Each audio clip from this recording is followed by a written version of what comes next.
आकाशी चंद्र चांदण्या तोडून मी आणल्या, मनाचा पाळणा करू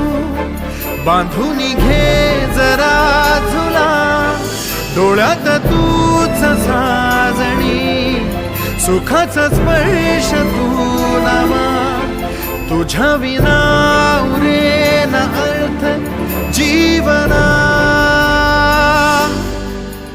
उजळे तुझ्या हसूने कणकण, अन चंद्र हे हातीचे काकण.